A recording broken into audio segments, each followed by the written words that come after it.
recording. Welcome back to OCA-AAPI Teen Podcast. My name is Henry. I'm David. I'm Max. I'm Chris. I'm Emily. I'm Sophie. I'm Maggie. I refuse to bow to conventional naming standards, but I'm Sean. I'm Ryan. Let's make it simple, bro. And today we're going to be doing a Dear Parents episode where we talk to the AAPI community parents and what problems that we've personally experienced with them. Anyways, let's start with some basic statistics. Yeah.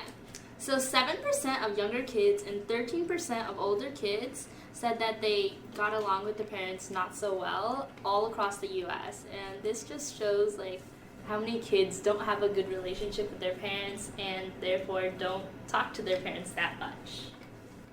I'm gonna ask a question. So personally, for all of you guys, do you think the statistic is accurate from what you've seen?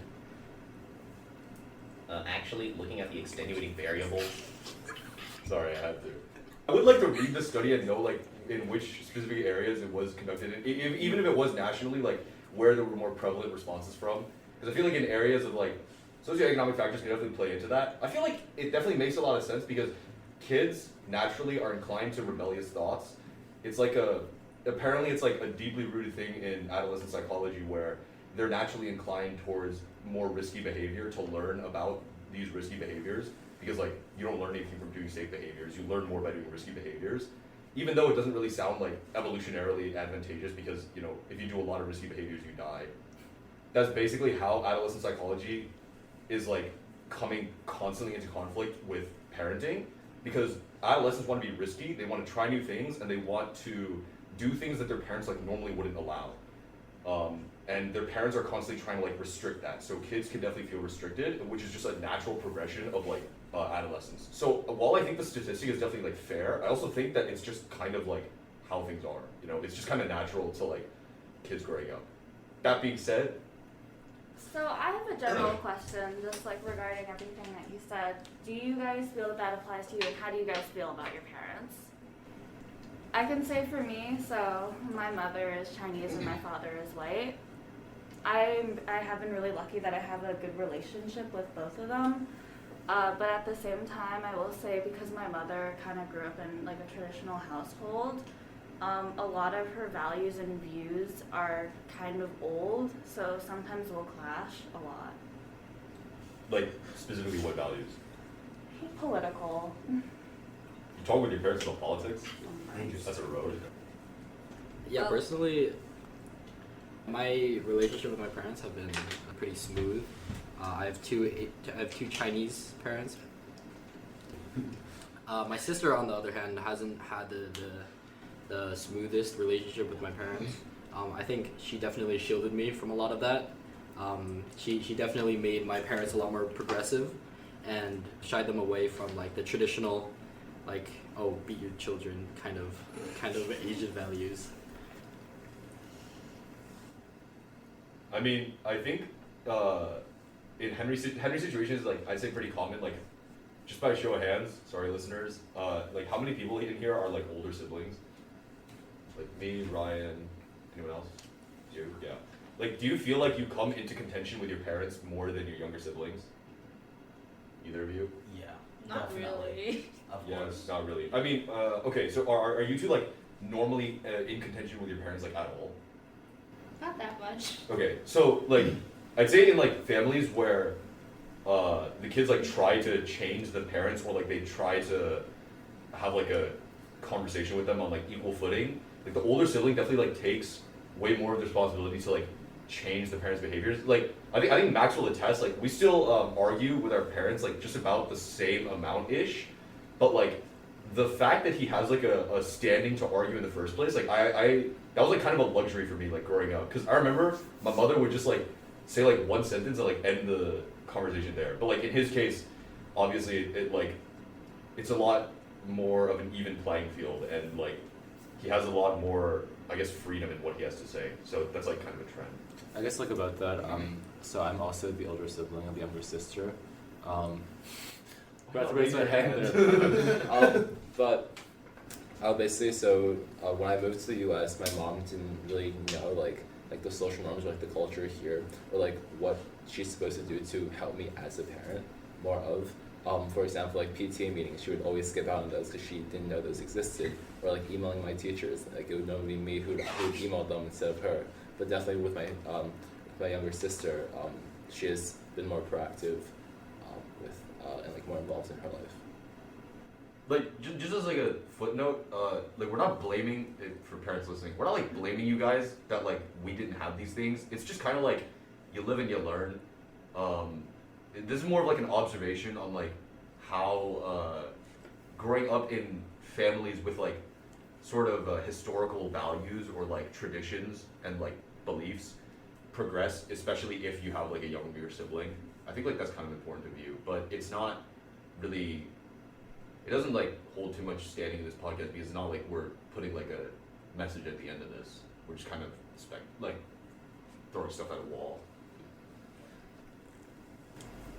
How about the same question to the younger siblings? Do you feel like you have, like me, been shielded from a lot of the fighting that your older sibling has been through to protect you, like in a sense? I would say yeah, definitely. My sister and I, we have a 6-year gap, so it's kind of big for 2 siblings. But my sister got in a lot of arguments with my parents that I never really got into. She's a very progressive person. She's very, very left wing. I'll just say that. Yeah, like my parents, not as much as her, but she argues with a lot of things about things like that. Definitely political, but also kind of other things as well. About race, gender identity, stuff like that. She's a lot more progressive than my parents, and she kind of brought a different view to our household that kind of protected me from having to get into those arguments, which I appreciated. Yeah, I think in my case, a lot of the arguing done between, I guess, my brother and my parents, it made it a lot easier for me because honestly, I was pretty stupid, so I didn't really understand what was going on or like how to get them. So a lot of like getting them to, I guess, get them in like the same, not really mindset, but just getting them to understand like our ideas or what we want to do. Like the process of getting to that, I didn't really understand, and I think my brother did a lot of that, and it kind of made my life a lot easier.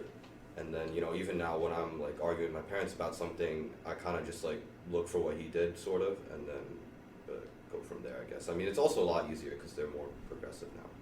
Yeah.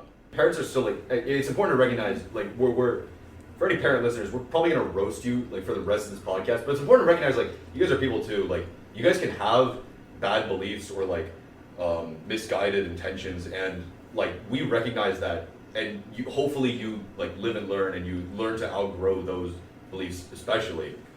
And like we don't want to just say like, oh, our parents were so bad, we were the ones who caused all the change. Like no, the parents learned as they went, just as we did. So I think it's important to take that note and then continue roasting the parents for the rest of the podcast. Yeah, I think one of the things that Sean said was like misintentioned Misguided misguided intentions. My bad. And I think one of those things that my parents definitely started with was, or at least my mom, was comparing.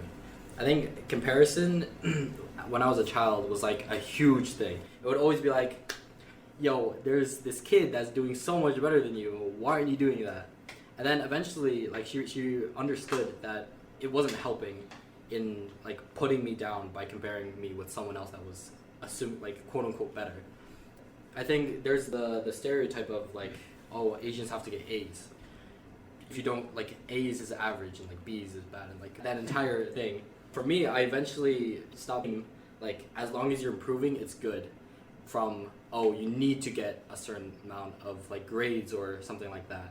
And I think that definitely really helped encourage me to like do better, do my best. And as long as I was improving, I was doing good. Yeah. Sorry, if I could just like rant on one thing that you said. Like the comparing thing, oh, alhamdulillah. I felt God look at me with eyes of pity when you said that. My mother would compare me to every single specimen in the universe. If a snail was doing better lawn work than I was, she would say, look at that snail. He is eating the grass, whereas you are sitting down and doing nothing. Like, it was so terrible. Like, I would literally be compared to, like, everything. And it would, like, I think after a while, she doesn't, like, understand why I don't like being compared to things, or, like, why people in general don't like being compared to things. She just, like, sort of knows, like, to not do it anymore because it, like, pisses us off. Being compared to things is, like, probably one of the most, like, debilitating things you can do to your kid. Because you're saying to this kid, like, look, you are the exact same as this other person, but this other person is doing better than you, so there must be something innately wrong with you. You're the parent. You're meant to motivate them. You're meant to lift them up. You're not meant to say, like, there's something inherently wrong with you that you can't do this thing that, like, another kid is doing. I'd say, like, comparing your kid to someone is, like, one of the most dangerous ways that you can, like, possibly criticize a child. It's just, like, first off, it's not effective. It's demoralizing. And second off, there's, like, no basis in reality for it. If your child has, like, half a brain, respectfully, they'll recognize that, like, there's no basis in the argument of, like, look at this kid, he's doing better than you in this, you should be doing the same as them too. Because they're not the same kid. Your kid is gonna recognize that. There's no logic in the argument of comparisons. But yeah, that's my rant over. And like I would say, yeah, I had a lot of that comparison too when I was really young. Like my mother would, I don't know, like she would see like the Times magazine, whatever, like some new kid like inventing like some amazing new technology, and she would always be like, look, see that kid's like doing something amazing, they're motivated and they're constantly trying, and you have no like, she wouldn't say this directly, but she would say like basically implying that you have no motivation to do anything. And like, I think at that time when I was really young, I just didn't even understand what motivation was. So for me, it was just kind of confusing, and I just like grew up with this belief that like I really had like nothing that I could do or nothing that I could pursue. After like a while, did your parents like stop comparing you to other people? I would say my mother, she sometimes still does it, but I think I'm used to it now, and my dad, you know, sometimes like stops them. Max, do our parents do it to you? I don't really pay attention, respectfully. I think right now what they just say is they don't compare me anymore. They just say you're not that and don't like really try to be that. That's a good spin-off from like, oh, you're not always going to be perfect, so don't strive to be perfect. Or like strive to be perfect, but don't like if you like kill yourself trying to get there, it's like much more harming than just striving to there. Like striving to get there. Like and becoming better, but not trying to attain perfection. Yes, exactly. Yeah. I think something Max mentioned is like kind of important. Like when he said like our parents like tell him to like he's not that, stop doing that. That's more of like a realistic thing. Like parents, if you're listening to this and you're taking us for a guide, I think it's like be realistic, but don't like instantly shoot down your kids' dreams. You should like foster their interests, and especially if they want to try something new. Like if your kids never played soccer and they want to try out soccer, like just let them play soccer, man. Like don't be like my parents just shoot the dreams down like that instantly.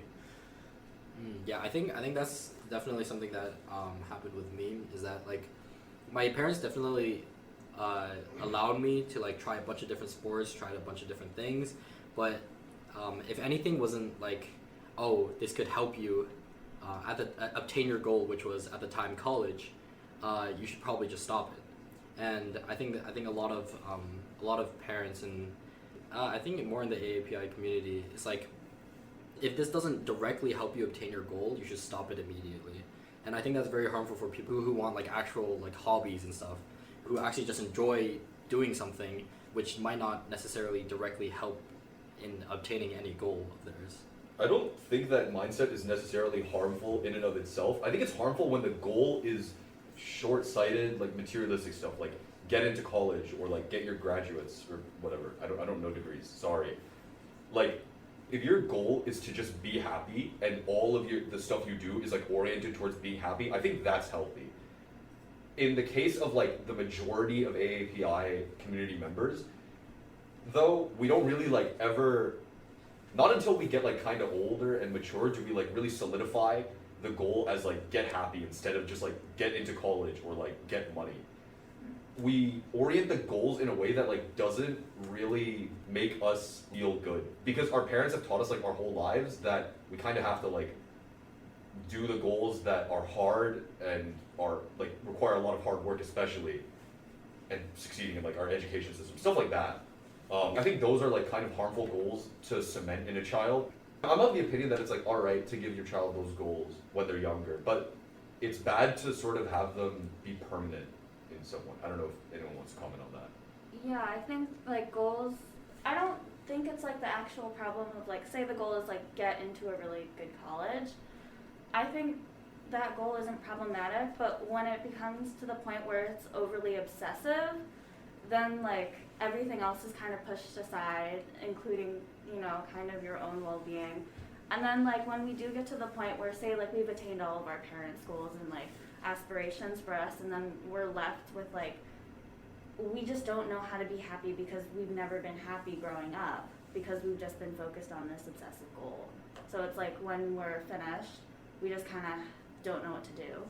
Sorry. This is kind of copied from the Model Minority podcast, but like, parents nowadays push this idea of like a set path too much onto their kids. I think it's like really harmful to make that path like a permanent outlook on your child's life, because there are like a lot more things to life other than just like study hard, work harder, get into college, get your degree, get a doctorate, or however you say, get a master's or whatever the thing is that you need to get to become a doctor.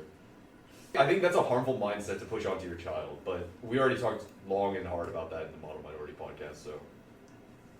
Yeah, well, I think a lot of parents try to like do what they think is best for the child, but in reality, like, it's not what's best for the child because the times have changed, and whatever was best when they grew up might not be whatever's best when the child is growing up. Yeah, so like for any parents listening to this, like don't force your child to have any like dreams or aspirations. Like, as in like have like a general like thing that you want them to do, but like don't force it upon them. Don't like force them to do useless clubs, or like force them to like do sports that they don't enjoy, because once they get into college and they have their own freedom, they won't like pursue those things, and it'll all. That's the boomerang effect. Check it out on episode 2. 2. That's the kid. I'm And sorry.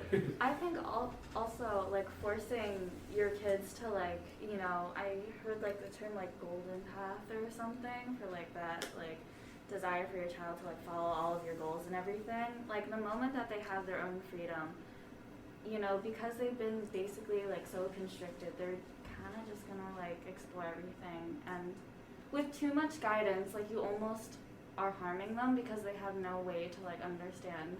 You know, maybe if you're like an obsessive parent, you're like, don't do drugs, like absolutely do not do drugs. And then when the kid like has their own freedom, they're not gonna really understand why you Wait, this is derailing. Wait, Okay, that's derailing. We are not encouraging Okay. drug use Yeah. or telling your kids to do drugs. We can just cut that out. We're not Are encouraging your the parents things that I just Yeah. mentioned. Okay. At any rate. Yeah. So going back to what Maggie said before, she talked about how a lot of people who, after like completing their parents' aspirations for them, they feel empty, and I think that's like very common with a lot of people in the AAPI community, because like a lot of people, they made their entire personality just, oh, I have to sacrifice everything to get into a good college, either get a job or go get doctorates, and then eventually get a job, become a doctor, whatever. But I think it's come out more recently that a lot of people who followed the path eventually realize, what am I doing this for? Like, I don't find happiness through becoming a doctor or like studying this major that's supposed to earn me a lot of money. And I think that's like a common problem in the AAPI community that needs to be addressed. I just want to throw this in real quick, sorry, to everyone who's raising their hands. The people who are listening to this podcast should recognize that those dreams that Henry just listed are not your kids' dreams. They are probably, in like most if not all of cases, dreams that the parents have forced onto their kids through like multiple years of prolonged exposure to like the same idea of sticking to this path. I digress. I just want to say something about that. Kind of talking from like a parent's point of view though, I feel like we can't entirely blame them because of forcing this path on us, because kind of the only way they got here was through hard work and education. Most of our parents, I say, are immigrants, right? Like really the only way they got to America kind of became successful was going to college and getting a job, and they kind of think that that's what will help us succeed in life as well. So I'd just like to say, you know, I feel like we can't be too harsh on our parents for kind of putting us on that path, because it's what worked for them, and it's what they think works for us as well. Okay, so we sort of responded to this on the Modern Minority podcast. Not saying like you're wrong or anything. I definitely agree. The flame we give to parents is like a lot, especially considering like parenting is really difficult, and we like hopefully we all know that fact. The sort of response that I have to the idea of like they're aware of this like one path to follow, and that's like what worked for them, and it's sort of like the natural progression of them pushing it onto their kids. It's very important for parents to recognize now that like America is no longer in the same state that it was a couple decades ago, in which only a singular set of actions would lead immigrants, especially Asian immigrants, to success. Back then, because of racism, both like systemic and like blatant, our parents really didn't have a lot of opportunities other than like anything that was purely merit focused in like STEM, I guess you could say. Whereas nowadays there are so many more opportunities for kids, and there isn't as much like latent racism in America. Don't get me wrong, there definitely still is a lot, but it's not as much as it was a couple years ago, and it's not like holding us back as much. I definitely agree. We give parents a lot of crap for like their way of thinking, and a justified way of thinking of that. But it's also important to recognize that America has changed, and that your kids have like a lot more opportunities now. Take my word for it. Yeah, so the rest of the stats are that like 3% of younger kids ages 8 to 11 and 6% of older kids 12 to 14 said that they did not get along with their parents, and 60% of teens rarely or never talk to their parents about behaviors. That's the first statistic. Is there other ones? No, it's like just that. Oh well, that's not actually. We could talk about the inability of like teens to have conversation with their parents.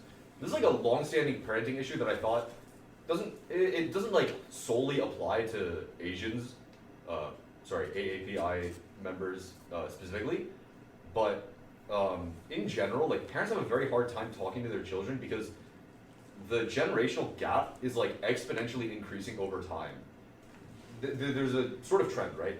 Like technology is increasing exponentially. I think we can all agree on that. Like smartphones are getting like smarter and smarter, and they're getting more smarter more by the year. That's kind of weird. Like the velocity at which they are getting smarter, the derivative at which they are getting smarter is greater. Sorry. You already said exponential. Yes. I'm just using words at this point. Nah. Okay. But like basically, the rate at which technology is increasing.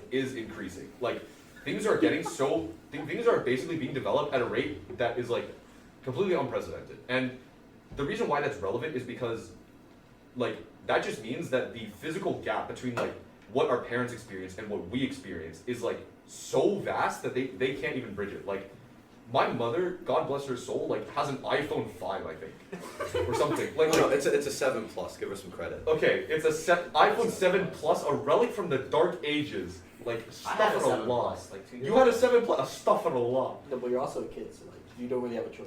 Okay, yeah, that's just unfortunate. No, it's a fact. Yeah, but because of this like generational gap, it's getting harder and harder for kids to talk to their parents because like we just don't have anything in common with them anymore. We're getting more accustomed to this new technology that they are nowhere near grasping. The reason why I'm solely focusing on technology here is because like it plays such a prominent role in our life, whereas like it didn't even play much of a role in theirs, probably. Yeah, like for example, my parents would talk to me about buying like a computer, a new notebook for school, because back to school is coming up. And what they said is you should buy some more textbooks, like those big bulky textbooks. You carry 5 of them around for each subject. Don't do that anymore. The ones that like they give to you? No, just like extra ones. I'm Are they, like, why like, would you mandatory get for blue yeah, ones? no, You for have each subject or something. No, Yeah. it's not mandatory. They said just to buy a Yeah. textbook. I'm like, Wait, Okay, yeah. textbooks? just buy a computer. Just get a computer. Yeah. Like What are you Yeah, buying a it's- textbook for? what? School. No, No, no, that's saying like like as extra. parents, It's saying for like parents managers. think that like you need that stuff. Yeah, Like, instead you of don't like need the that internet. yeah, like my dad. Oh, you need to get a new note binder. Why can't you just take notes on your computer? Like one, I guess they never heard the concept of a curriculum. Two, Yes. like yeah, you can just probably search them up online. That's just my point. But yeah, I just want to put that example out there because that really annoyed me. At that point. What grade are you going into? obviously it's really difficult for parents to keep up with this gap because it's not like technology is like slowing down for parents to understand it. Like technology doesn't care about parenting. It's just gonna keep like getting faster and faster, and it's gonna become like harder and harder for parents to like properly connect with their kids. So like sort of put it out there. I think having an actual like conversation with my parents isn't like hard right now, but it definitely was hard when I didn't really understand like how to talk to them on a level because there wasn't even like a grounds for like a conversation.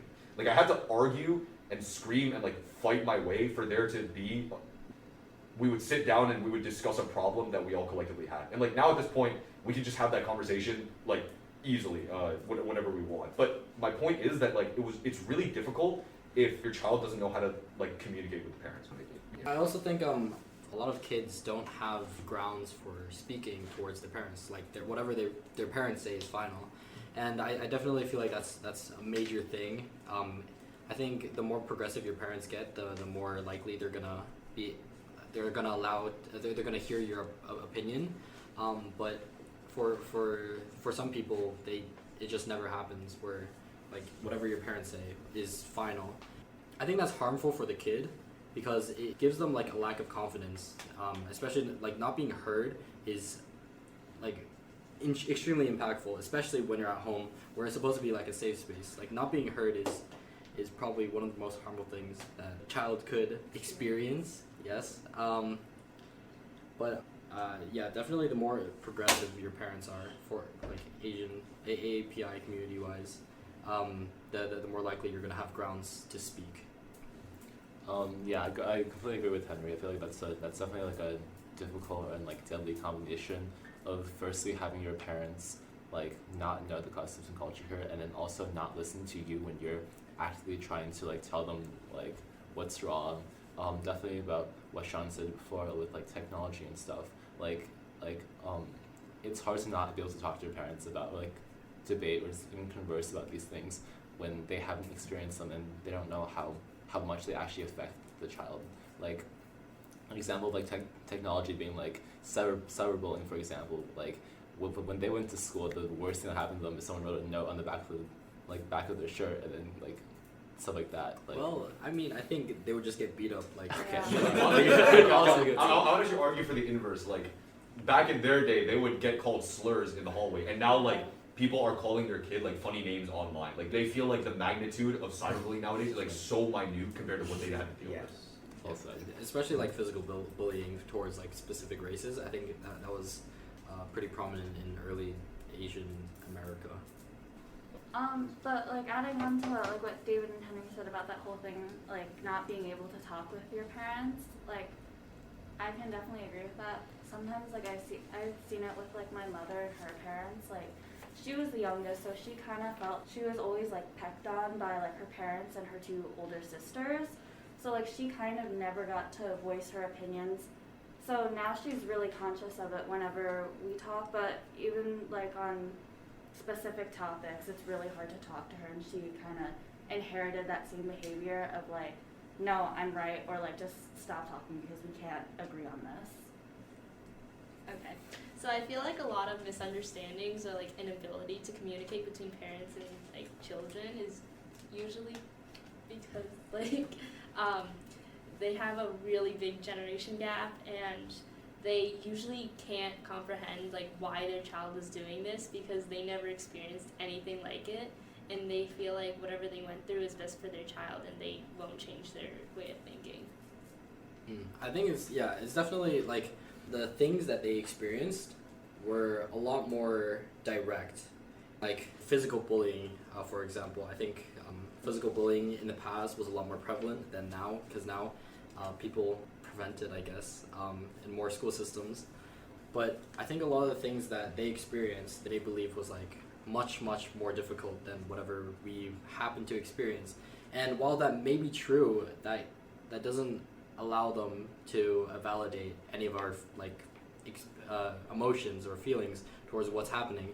And I think when parents do validate our emotions and feelings for whatever is going on, I think that creates a massive disconnect between the child and the parent. I think it's kind of blunt to say that one is like worse or better than the other type of racism that like we face. I think it's kind of blunt to say that like one is necessarily more worse than the other. I'd say that back then the racism was a lot more like in your face, and it was way more violent but also easy to confront.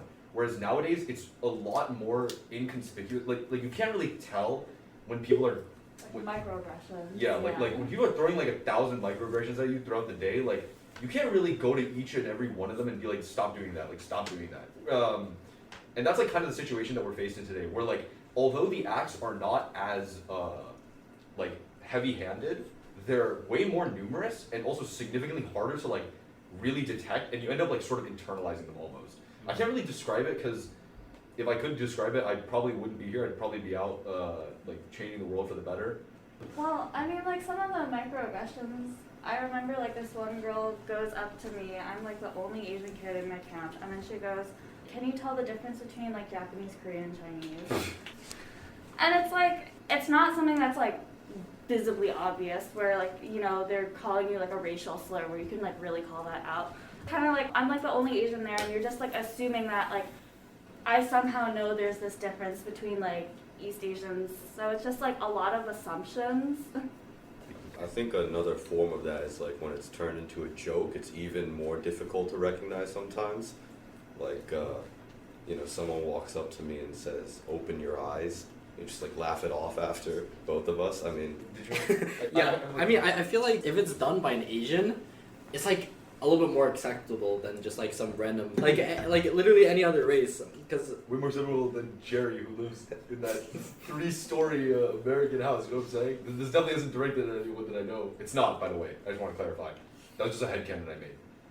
I think you can sort of like recognize when things are kind of microaggressions when someone does something and you can't really report it to an authority figure without seeming like an idiot. In the example that was just brought up, like if someone came up to you and they said like, do you know the difference between Chinese, Japanese, Korean?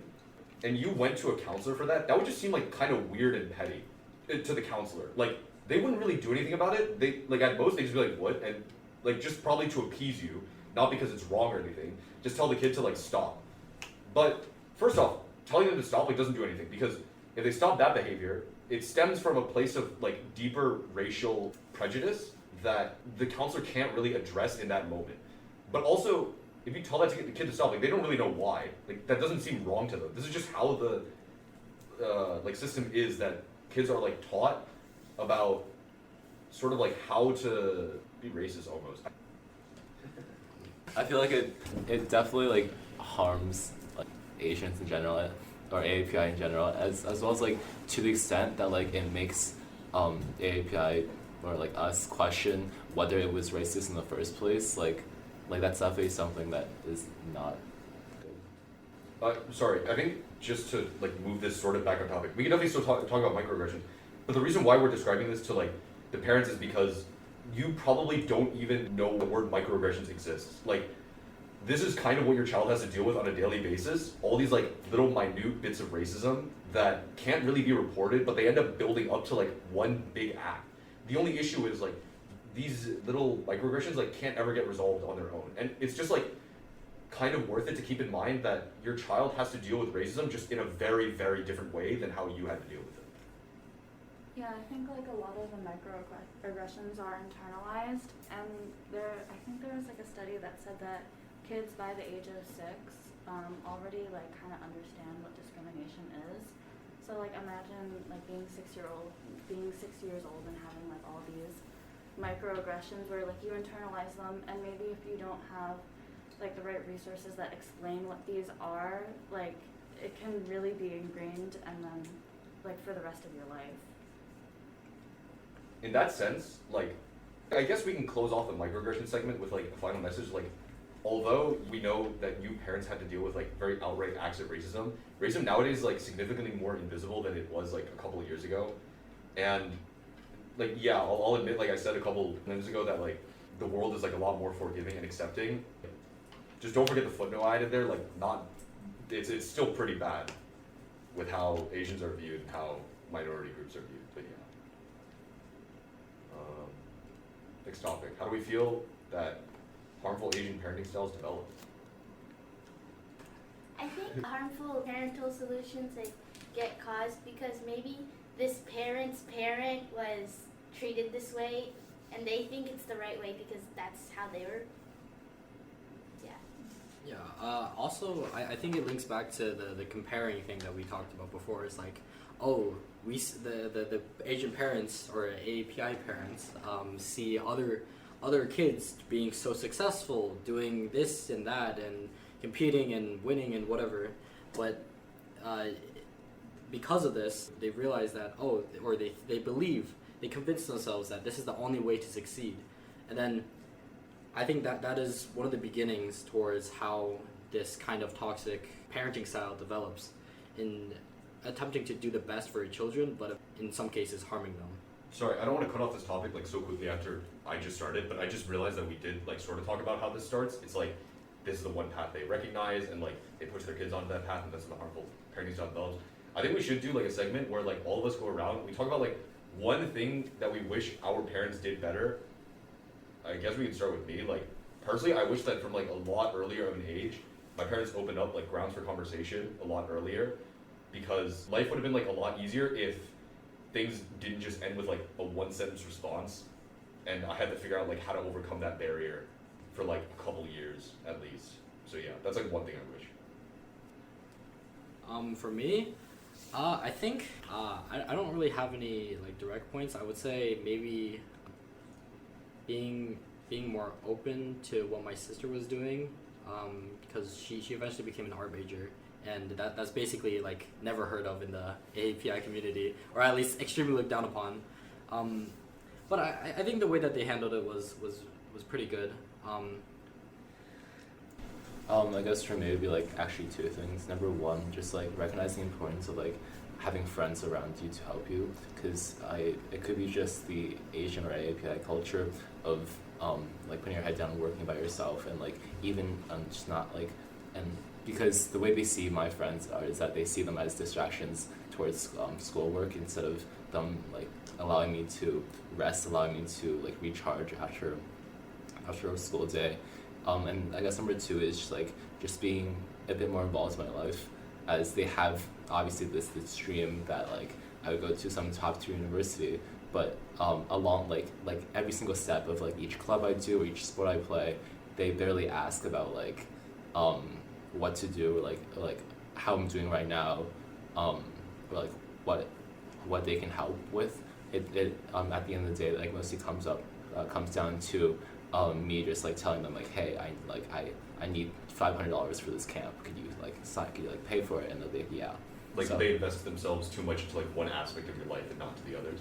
I guess like they're too invested in like the overall dream of having me go to a university, and don't get involved in like the niche details of what that actually entails.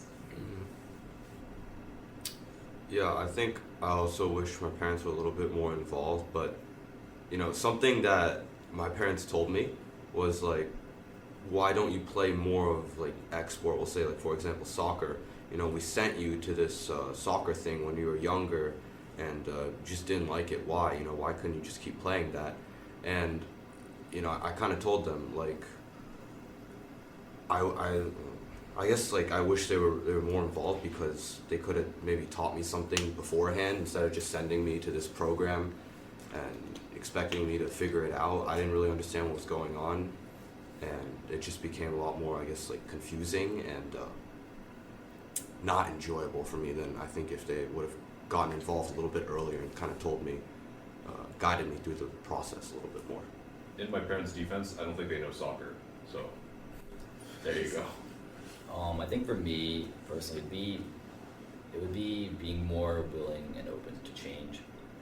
I think like oftentimes, more like specifically my mom, when I ask her like do something, she'll often just give a straight no, and I ask why, because I say so. And I give a valid list of reasons, but she's very set in her beliefs. She's not really that open to change and willing to change her mind based on what I say. She's very, very set in stone about what she thinks is right. And it's coming from a place of, support, trying to do what's best for us.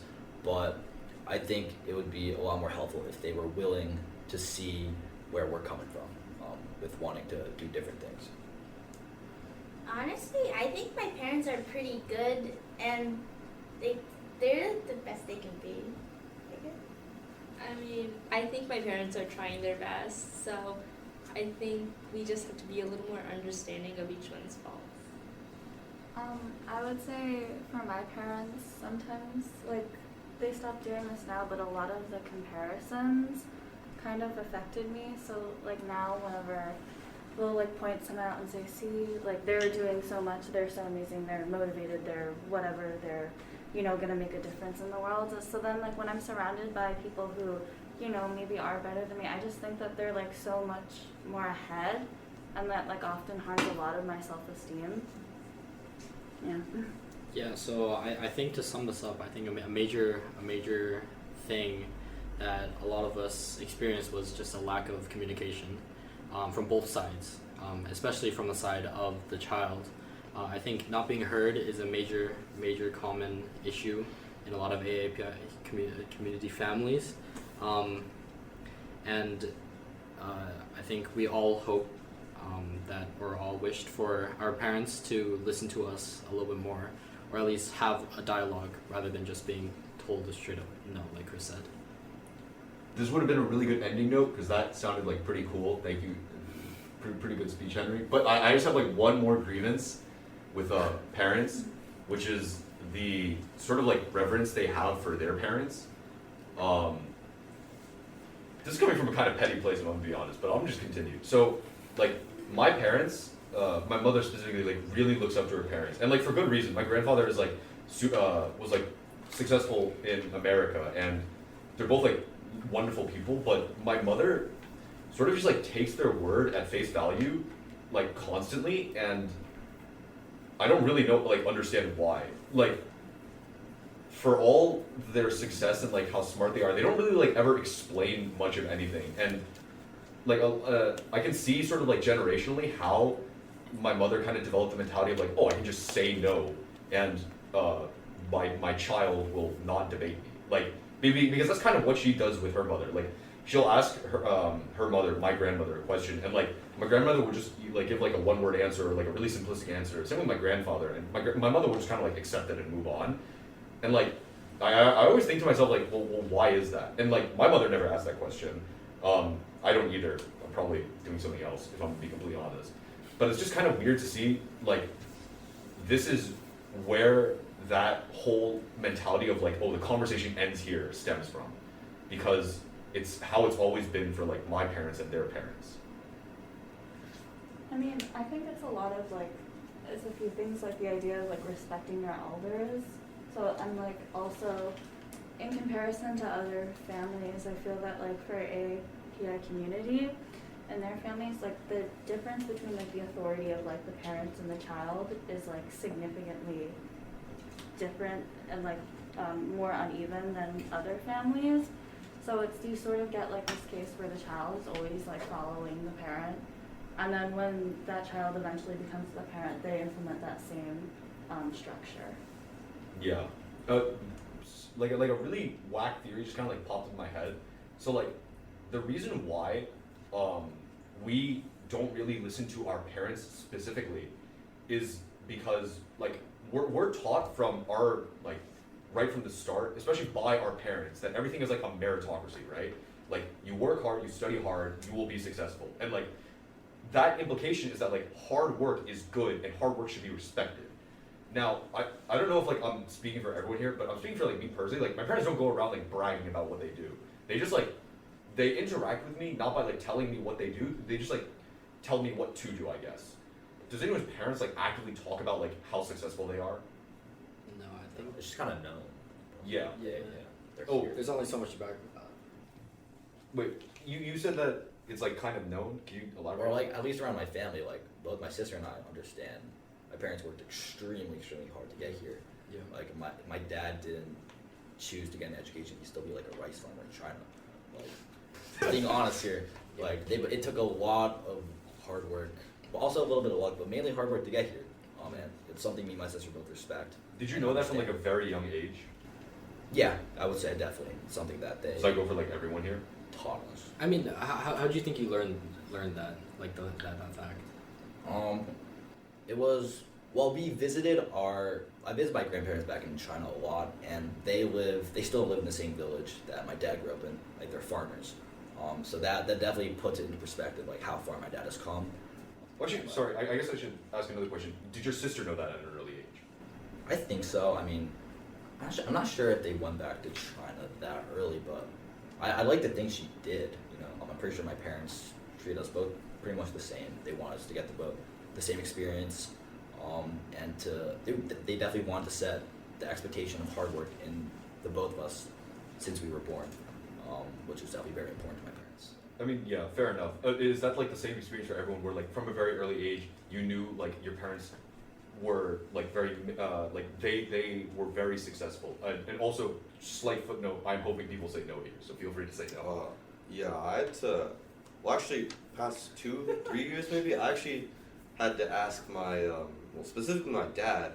I had to ask him a lot of questions, and including my grandparents as well. I had to ask him a lot of questions before they really went into detail addressing it. Because normally, when I asked them, especially my grandparents, they were like really humble about it. They would almost say it in like a playful way, like you know how their farm life was compared to their current life, and it really wasn't up until now that I kind of figured it out, or like not figured it out, but like they told me and we had a conversation about it. Yeah, I think that for me, I definitely agree. My dad had a very similar upbringing to Chris's. He started in like a farm in China, probably one of the lowest points you can be socially. And the thing is, I learned what my dad accomplished through my grandparents when I visited China. I remember my grandma tells me this every single time I call her, that my dad was like number one in like that part of the country, like in academics. Like I remember her telling me like when he came back from school, he studied workbooks and do math problems for hours on end until he went to sleep. And my dad never told me anything about that, because I think generally for like successful immigrants don't really brag a lot about their accomplishments. My dad was definitely like that. I would say he was extremely successful considering where he started, but without my grandparents, I would not know a majority of the story.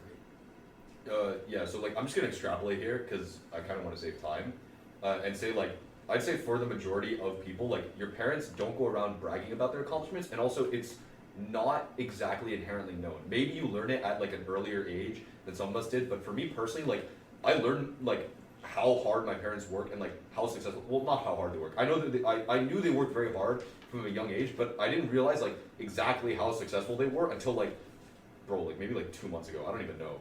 It's like messed up. Like that revelation like only came about, and like it's still kind of like increasing like my perception of them and like how successful they are.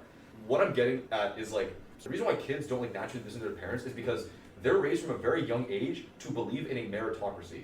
However, their parents don't naturally display signs of merit to them because like either it's not in their nature or it's like a cultural thing. Like for Chinese people, I'd say like it's cultural to be like humble. You don't brag about yourself. You don't brag about your family. You like stay low key basically.